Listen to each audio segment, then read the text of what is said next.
పోతుంది, time cross అవుతుంది. అందువల్ల సాధ్యమైనంత వరకు మిగతా వాళ్ళు ఎవరిని మనం ఇచ్చేయలేం కాబట్టి నా సమయం కూడా కొంత తగ్గించుకునే ప్రయత్నం చేస్తాను. ఒక 2-3 విషయాలు చెప్పాలి మీకు. సూర్యనారాయణ గారు ఈ కళ్యాణ మండపంలోనే వాళ్ళ కూతురు పెళ్లి చేశారు. పెళ్లి కూడా నేను వచ్చినాను. అప్పుడు మరి ఎట్లా కష్టపడినారు, ఏం చేసినారు అనేది తెలియదు. కానీ ఇక్కడ సాధపడి బయట వేరే చోట మాట్లాడి అక్కడ ఓటు చేశారు.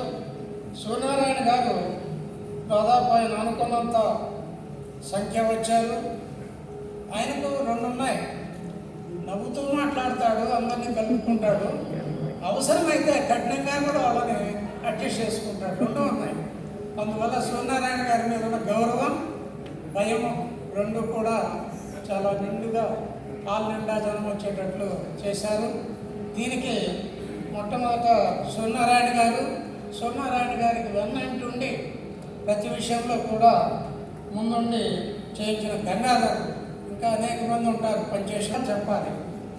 ఒకటి ఆత్మీయ సహకారము నాగేశ్వరరావు గారు కూడా రెఫర్ చేశారు ఇంతకుముందు. మనం మానవతా కుటుంబం అంటున్నాం కాబట్టి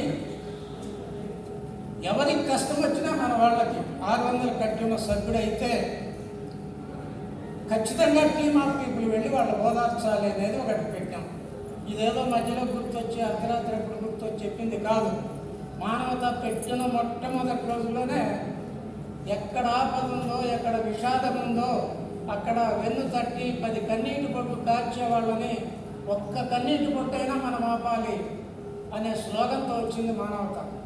ఓదార్పు వల్ల దుఃఖం ఉపశమిస్తుందనే టైం కూడా మానవత. ఆ దిశలోనే ఇప్పుడు ఆత్మీయ సహకారాన్ని పర్టికులర్గా తీసుకుంటున్నాం.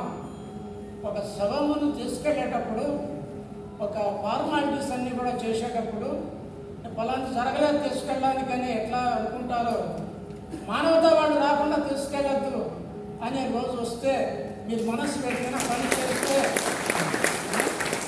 వాళ్ళు బతుకుతాయి. ఢిల్లీ గారు ప్రపంచం కూడా మానవత వైపు చూస్తుంది. ఆ దిశగా మానవత వెళ్తూ ఉంది. నిన్నటి వరకు జరిగిన మానవత వేరు.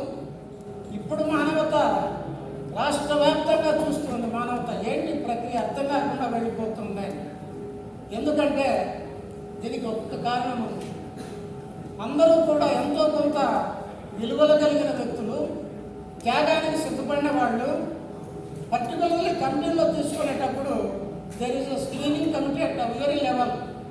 లోకల్ మండల్ లెవెల్లో ఉంది, జిల్లా లెవెల్లో ఉంది, సెంట్రల్ లెవెల్లో ఉంది.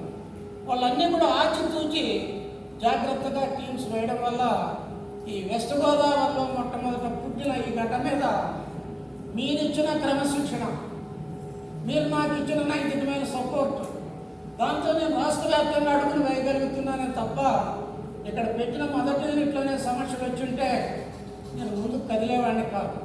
అందుకని వెస్ట్ గోదావరిలో 20 సంవత్సరాల నుంచి మీరు ఇస్తున్న ఆదరాభిమానాలకి, మీరు ఇస్తున్న గౌరవానికి మొట్టమొదట మీ అందరికీ కూడా నమస్కారాలు తెలియజేస్తున్నాను. నేను జీతంతో కళాశాలలో పనిచేశాను, ప్రస్తుతం పెన్షన్ తీసుకుంటున్నాను. కానీ నాకు ఒక ఆస్పదన ఉంది అంటే మానవతలో ఉండే మీలాంటి వాళ్ళందరి కలయిక గొప్ప కోట్ల రూపాయల